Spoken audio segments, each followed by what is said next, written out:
जिसमें बड़ी मिसाल आपको मिलती है हमारे यहाँ जो तहरीक अहल हदीस है। तो आप कह सकते हैं कि जो तहरीक अहल हदीस थी उन्होंने फिर इस काम को फर्दर आगे चलाया जिस तरह और बाकी लोगों ने आगे चलाया।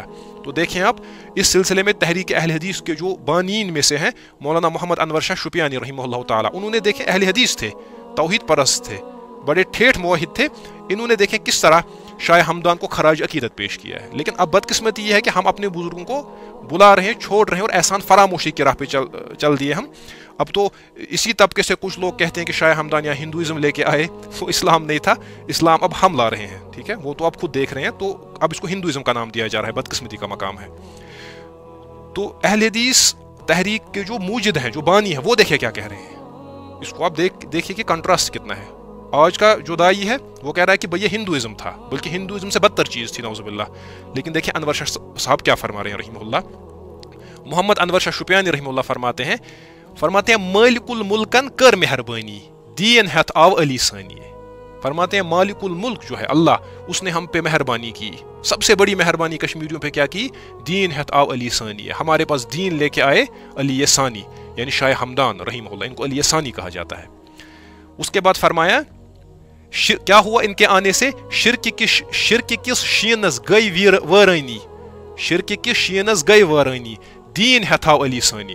अल्लाह अल्लाह। फरमाते हैं यहाँ जो शिर्क की जो बर्फ जमी हुई थी सदियों से, शिर्क जहालत की जो बर्फ जमी हुई थी सदियों से, वो वीरान हो गया, वो तबाह बर्बाद हो गया शाह हमदान के आने से। उसके बाद फरमाते हैं इन्होंने क्या किया शाह हमदान ने, फरमाते हैं कशरन हो वुक नूर ईमानी, कश्मीरियों को ईमान का नूर दिखाया, इसमें तो कोई शक नहीं। औरात तहत निशानी है, उसकी बड़ी निशानी क्या है, औरात। देखें कैसे, यानी अनवर शाह शुपियानी रहमहुल्लाह ताला अपने आप को जोड़ रहे हैं इसके साथ, अलग नहीं कर रहे हैं। औरात को भी एंडोर्स कर रहे हैं, शाह हमदान को भी एंडोर्स कर रहे हैं। ये नहीं कह रहे हैं कि हिंदुइज्म था, ये कुछ और था नौजुबिल्लाह, भक्ति मूवमेंट वगैरह, वो परेशानी नहीं है नौजुबिल्लाह। ठीक। उसके बाद फरमाते हैं फिर क्या हुआ, जो मैंने यहाँ पे बयान किया उसका खुलासा हजरत ने जिक्र किया है। फरमाते हैं उनके बाद अद उन तशरीफ मीर हमदानी, उसके बाद किन्होंने तशरीफ लाया, हाँ मीर मोहम्मद हमदानी रहमहुल्लाह ने दीन हथ आव अली सानी। उसके बाद फरमाते हैं पानी मीर छुई फरमावानी बोझ न आस रोजानी, बोझ न आस रोजानी। फरमाते हैं खुद मीर खुद फरमाते हैं, यानी शाह हमदान रहमहुल्लाह, कि जो कुछ तुम्हें कहा जाए उसको तवज्जो से सुना करो। क्या कहा उन्होंने, फिर आखिर में फरमाते हैं उनका पैगाम ये था मौजूद अल्लाह सारी फानी। देखिए ठीक है, फरमाते हैं असल मौजूद जो है या जो मौजूद रहने वाली ज़ात है, मौजूद अल्लाह सारी फानी, अल्लाह मौजूद रहने वाला है, बाकी सब फना होने वाला है। दीन है था अली सानी, दीन लेके आए शाह हमदान। उसके बाद फरमाते हैं शूब विन सुन्नत, यानी देखें सुन्नत और हदीस की तहरीक को जोड़ रहे हैं, अपने आप को वहीं से निकाल रहे हैं बाल्फाज दीगर। शूब विन सुन्नत यमो मानी मकबूल गए रहमानी, तो सुन्नतों को जो बहुत ही खूबसूरत सुन्नतें हैं, ठीक है, तो रसूलुल्लाह की सारी सुन्नतें खूबसूरत हैं, जिन्होंने उन सुन्नतों को माना वो अल्लाह तबारक व तआला के यहाँ क्या हो गए, वो मकबूल हो गए।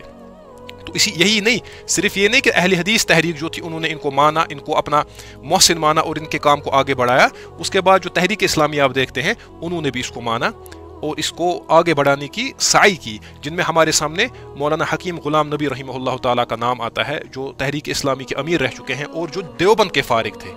ऐसा कोई नहीं कह रहा है कि भाई ये गलत थी नौजुबिल्लाह, ठीक है। हाँ मासूम तो नहीं थे, मासूम तो कोई नहीं है, ठीक है। काम में कभी या किताब में कोई बात कमज़ोर होगी या बात कोई कमज़ोर होगी, वो तो जाहिर सी बात है, अहले सुन्नत तो सिर्फ रसूलुल्लाह को मासूम मानते हैं। लेकिन आप देखिए तस्लीम कैसे किया जाता है। अभी अनवर शाह शुपियानी ने कहा कि औरात तहत निशानी है, औरात हमारे पास निशानी है ईमानी नूर की। तो यहाँ से हकीम मौलाना गुलाम नबी साहब रहमहुल्लाह ताला, इन्होंने औराद शरह पे एक ज़ख़ीम शरह लिखी है, औराद फतिहा पे मुस्तकिल इनकी शरह है, आपको मिल जाएगी, आप इसको देखें। तो ये देखिए